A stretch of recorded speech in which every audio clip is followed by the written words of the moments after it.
इसको इंग्लिश में क्या कहते हैं? सेंसस। ठीक है, सेंसस। जनगणना किसे कहते हैं? लोगों की गणना, लोगों की गणना। ठीक है, लोगों की गणना। इधर ध्यान दो।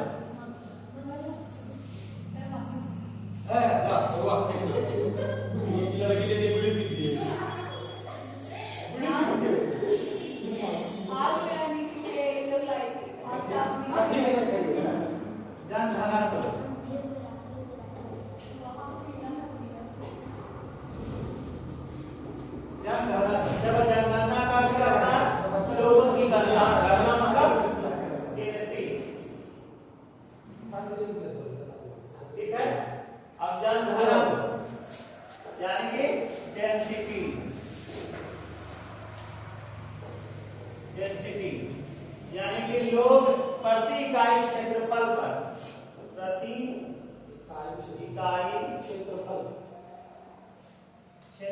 पर, देखिए नमस्कार भैया पर बहुत बहुत धन्यवाद लोगों की संख्या।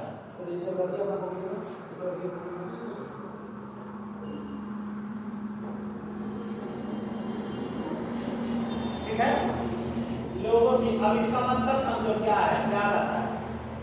मान लिया कि कोई ग्रामीण क्षेत्र है, ठीक है, ग्रामीण क्षेत्र है, या कोई ऐसा एरिया है जहाँ जनसंख्या बहुत कम है, घर यहाँ है, घर यहाँ है, घर यहाँ है, घर यहाँ है, और वो भी एक तल्ला या दो तल्ला ही है।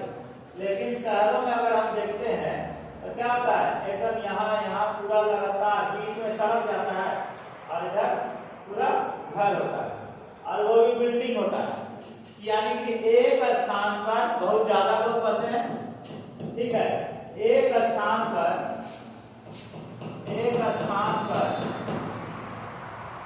बहुत लोग, बहुत सारे लोग।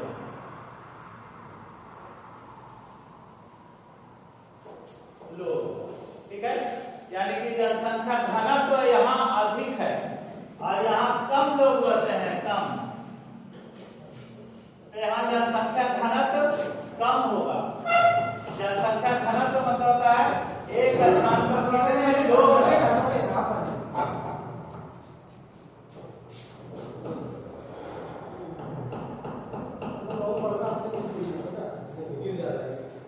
देखो, अब जनसंख्या घनत्व ध्यान दो सानिया, जनसंख्या घनत्व अगर ज्यादा रहेगा, देखो जनसंख्या घनत्व अगर ज्यादा रहेगा तो धरती पर बोझ अधिक पड़ेगा।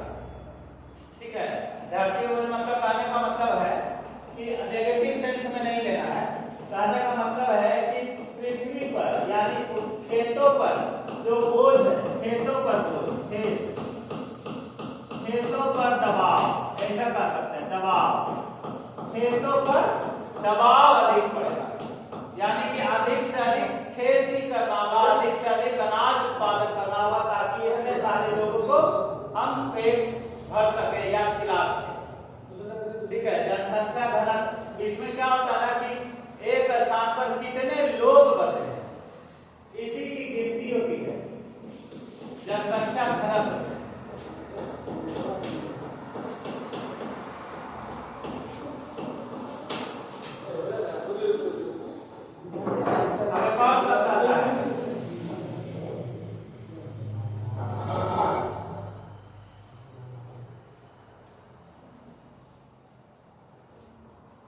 लिंगानुपात, सेक्स रेशियो, सेक्स रेशियो। ठीक है, लिंगानुपात, सेक्स रेशियो यानी प्रति 1000 पुरुष पर, प्रति 1000 पुरुष पर स्त्रियों की संख्या।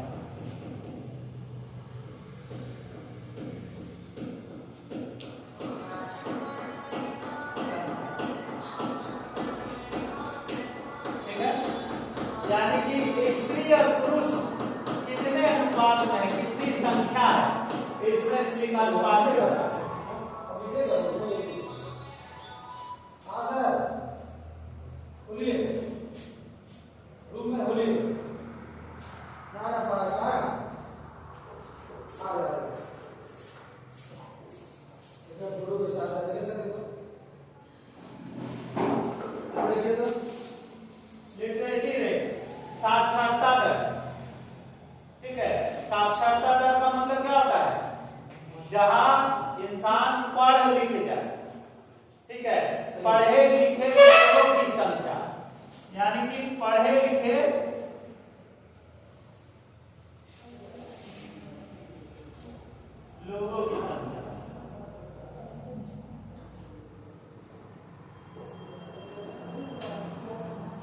लोगों की संख्या। ठीक है, ये हो गया साक्षरता दर।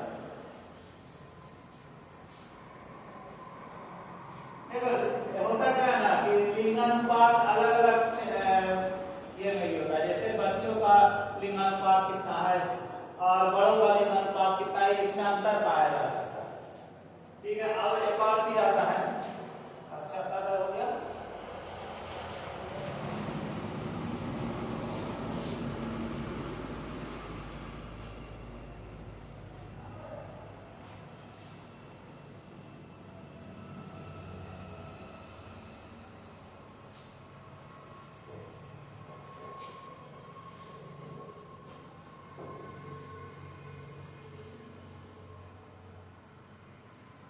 एक शब्द ये है जनसंख्या वितरण, डिस्ट्रीब्यूशन। इसका मतलब है कि विश्व के अनेक देशों में या भारत में गए अलग अलग स्थानों पे अलग अलग जनसंख्या है, कहीं कम है कहीं ज्यादा है। लोगों का वितरण कैसा है, क्यों कहीं का ज्यादा कहीं कम है, ऐसा क्यों होता है? इसके पीछे बहुत सारे कारण हम लोग पढ़े हैं। ठीक है, एक देश या विश्व के देशों में जनसंख्या का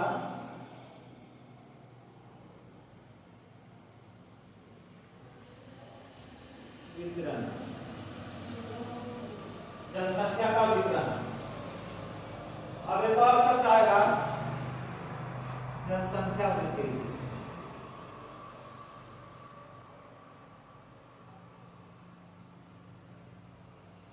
Population growth. I have population density, population distribution, population growth.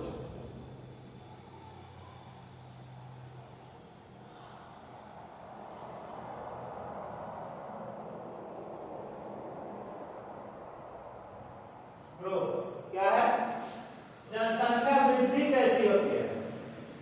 किसी भी जगह जनसंख्या वृद्धि करने का अलग अलग कारण है। जनसंख्या वृद्धि धनात्मक भी हो सकता है, धनात्मक मतलब पॉजिटिव, ठीक है, या ऋणात्मक भी हो सकता है, यानी कि नेगेटिव। यानी जनसंख्या वृद्धि बढ़ भी सकता है और घट भी सकता है। जैसे मान लिया कि यहाँ से गांव से बहुत सारे लोग कमाने के लिए पटना गए, दिल्ली गए, कलकत्ता गए, बहुत सारा चीज होता है। जैसे कमाने के लिए चले गए, स्वास्थ्य सुविधा के लिए गए, पढ़ने के लिए चले गए, तो पटना चूंकि बिहार की राजधानी है, तो पटना में जनसंख्या अधिक होगी, यहाँ कम होगी, क्योंकि सभी लोग पीएमसीएच डॉक्टर को दिखाने, बड़े बड़े डॉक्टर को दिखाने कहाँ जा रहे हैं? पटना जा रहे हैं। बड़े कॉलेज में एडमिशन के लिए कहाँ जा रहे हैं? पटना जा रहे हैं। बड़े कोचिंग संस्थान या नौकरी की या जॉब की तैयारी करने के लिए कहाँ जा रहे हैं? तो पटना जा रहे हैं। IIT मेडिकल वगैरह की तैयारी करने के लिए कहाँ जा रहे हैं? पटना जा रहे हैं। कमाने के लिए कहाँ जा रहे हैं? तो पटना जा रहे हैं। तो सारी चीजों के लिए सब जगह से जनसंख्या सबसे अधिक कहाँ होगी? पटना होगी। और जनसंख्या घनत्व भी अधिक होगी। जनसंख्या वृद्धि होगी तो वहां कम जगह में अधिक लोग रहेंगे। ठीक है, एक कमरे में वहां 5-6 स्टूडेंट का होता है पटना में, ठीक है, तो यहाँ ये स्थिति होगी। लेकिन वहीं अगर कहीं जैसे महामारी फैल गया, बहुत सारे लोग मर गए, वैसे में भी जनसंख्या घटती है। ठीक है, ये सब चीजें हम लोग पढ़ेंगे, इसको लिख लो, लिखना शुरू करो।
निकाल इसको।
देखो जनसंख्या जो है, जनसंख्या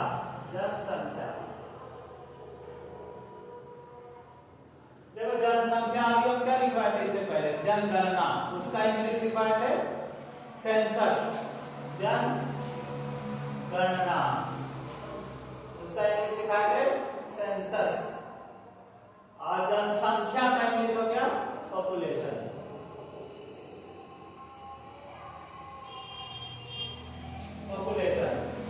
ठीक है, यानी लोगों की संख्या। यहाँ गिनना होता है, गिनना, और यहाँ लोगों की संख्या। हम मोटा मोटी अनुमान लगाते हैं कि हाँ लोगों की संख्या। ठीक है, अभी पूरे विश्व में भारत की जनसंख्या सबसे अधिक हो गई है, ये मोटा मोटी अनुमान है। 2027 में हो सकता है अगले साल जनगणना कराया जाएगा, तो वो हो गया सेंसस, यानी कि लोगों की संख्या को गिनना जो है, गिनने का जो प्रोसेस है वो जनगणना होगी। और जनसंख्या एक अनुमानित रूप है कि हम सबसे ज्यादा जनसंख्या वाला देश बन चुके हैं।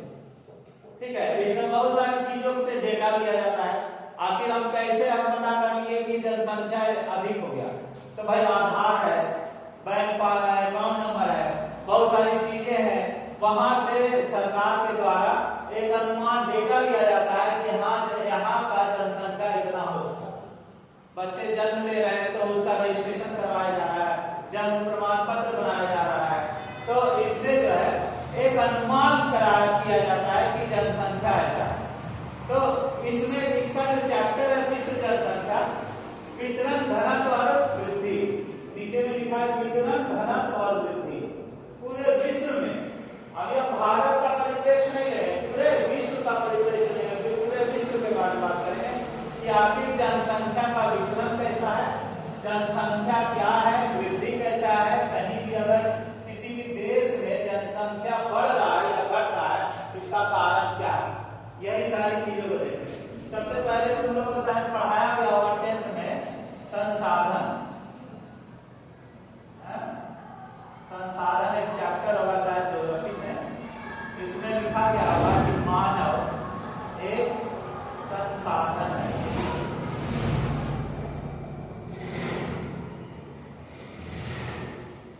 ठीक है, मानव क्या है? एक संसाधन है।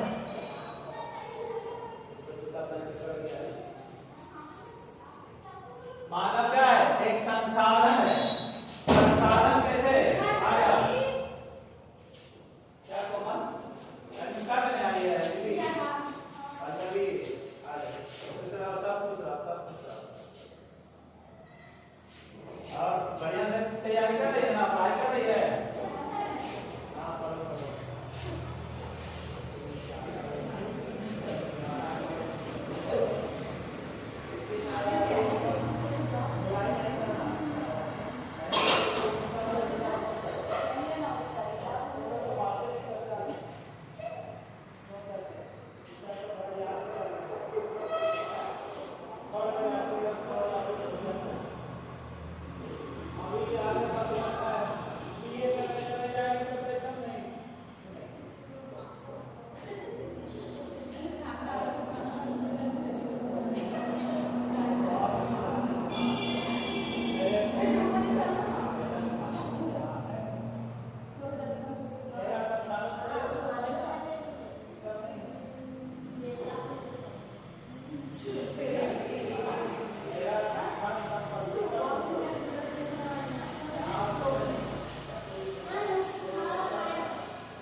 ठीक है।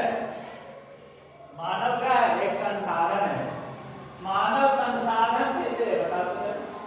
मानव संसाधन कैसे है?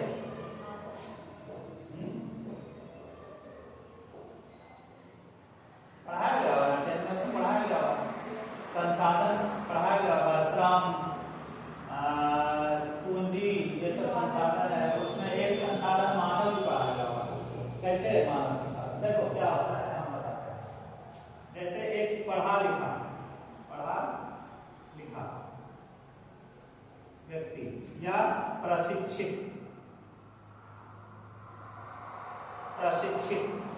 ठीक है। जो व्यक्ति होता है वह क्या करेगा? देश को आगे बढ़ाएगा। ये कहीं नौकरी करेगा और उस देश की अर्थव्यवस्था को क्या करेगा? मजबूत करेगा। अगर पढ़ा लिखा व्यक्ति है तो उस देश की अर्थव्यवस्था को वह मजबूत करेगा। अगर वह अनपढ़ रहा तो देश की अर्थव्यवस्था पीछे जाएगी, नेगेटिव में जाएगी। ठीक है।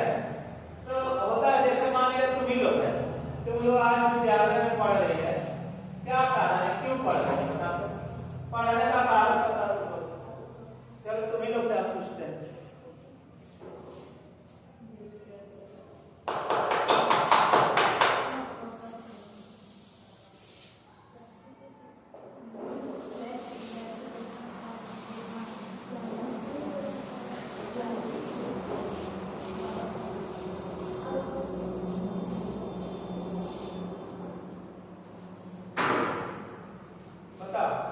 अच्छा देखो एक बात बताओ, सरकार के द्वारा क्या किया जाता है? सरकार के द्वारा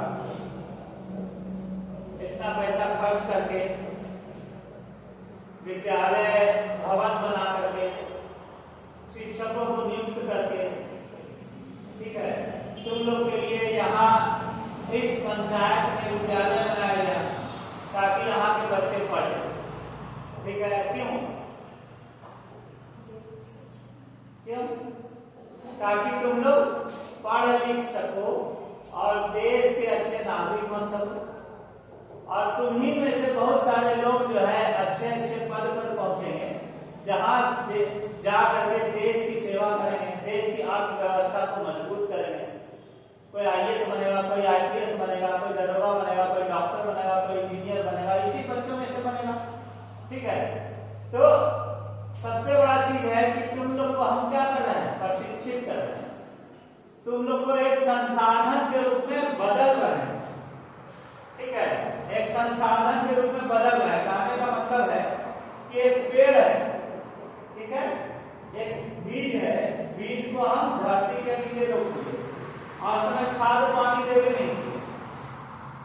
बीज थोड़ा सा बढ़ेगा, सूख के खत्म हो जाएगा।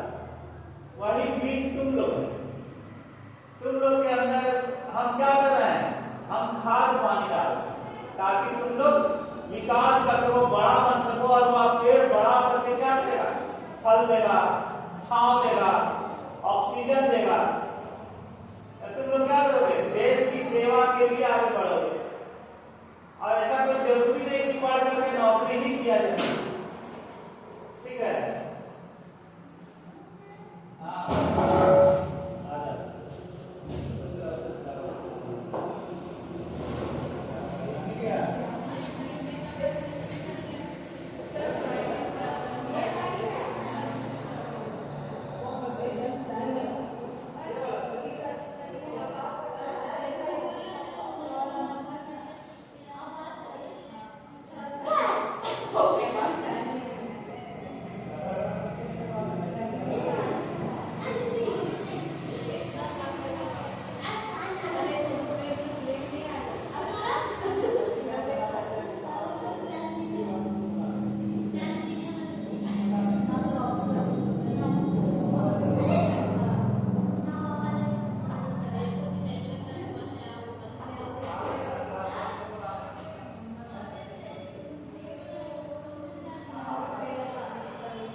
छोटे लेवल की बात कर रहे हैं, हम एक टीचर अगर हम चाहे तो ना भी पढ़ाएं तो क्या होगा, हम नहीं पढ़ाएंगे तो तुम लोग का भविष्य नहीं बन पाएगा, ठीक है। ये मेरा नैतिक कर्तव्य है कि हम पढ़ाएं, क्योंकि सरकार हमें इसी के लिए नियुक्त किया है। इसमें हम कोताही ना बरतें, हम इसमें कमी ना, ठीक है। आज हम कह रहे हैं कि आज हमको मेरा नियुक्ति हुआ इतिहास के लिए, हम ज्योग्राफी पढ़ा रहे हैं, बाकी सारा सब्जेक्ट पढ़ा रहे हैं। किसके लिए? हम चाह रहे हैं कि तुम्हारे अंदर जो पढ़ने का जज्बा हो वो पैदा हो। बहुत सारे घरों में होता है कि नहीं, नौकरी नहीं करवाना है, केवल पढ़ाना है। लेकिन अगर नौकरी करने का तुम्हारे गार्जियन अगर तैयार है कि मेरी बच्ची नौकरी करे, तो निश्चित रूप से तैयार हो। नहीं है, नहीं घर नहीं है, बहुत हो गया, ठीक है, कोई बात नहीं है, वो अलग बात है। आगे चल करके हो सकता है अपने ख्वाब को अपने आगे अगली पीढ़ी में तुम तैयार करो। तो पढ़ने का यही सबसे बड़ा कारण यही है, संसाधन के रूप में तुमको विकसित करना, ठीक है। एक परिवार, मान लिया कि विवाह होता है, विवाह के बाद जो जिस घर में तुम जाएगी वहां के घर के संस्कार, देखो पढ़ा लिखा व्यक्ति ऐसा नहीं है कि नौकरी के लिए, ये उसका संस्कार भी बदलता है। पढ़ाई जो है ना, तुम्हारा संस्कार भी बदल देगा। अगर मान लिया कोई खड़ा होकर के, हम कितनी बार बोले कि तुम ये जो पढ़ाई लिखाई है ना, विद्या जो है ना, वो हमारी जुबान से छलकता है। अगर हम अच्छे से पढ़े लिखे हैं तो हम क्या करेंगे, हमारी जुबान यानी कि हम कहीं बोलेंगे तो हमारा जो भाषा होगा, बात करने का तरीका होगा, उसी से पता चल जाएगा कि यह व्यक्ति कितना पढ़ा है। समझ रही है तुम लोग? तो कभी भी अपने जबान को कभी भी गलत वर्ड मत निकालना कि हाँ अब शब्द निकाल दिए, ये निकाल दिए, ये सब चीज नहीं होगा, क्योंकि पढ़ा लिखा ना, फिर अनपढ़ में क्या अंतर आ जाएगा। हम तो हर तरह से तैयार हैं कि हम तुम्हारा हर चीज करने के लिए तैयार हैं। हम तो बोलते भी हैं कि तुमको जहां भी दिक्कत होगा प्रश्न लेकर के आओ मेरे पास। हम हमेशा बोलते हैं प्रश्न लेकर।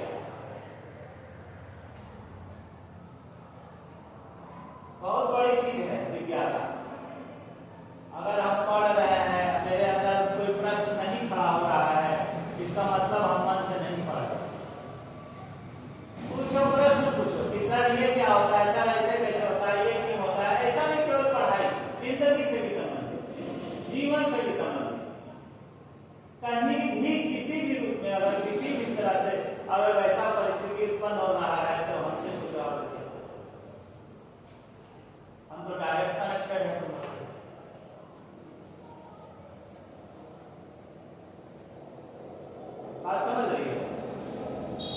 कनेक्ट करो कि हाँ सर है तो हमको बताएंगे, सर है तो मेरा हेल्प करेंगे। किसी भी क्षेत्र में कभी भी भविष्य में कभी भी विकट स्थिति आए तो सीधा हमको याद करो कि हाँ बड़ा भाई है, सर है, अगर हमको निकाल सकते हैं, अगर इस योग की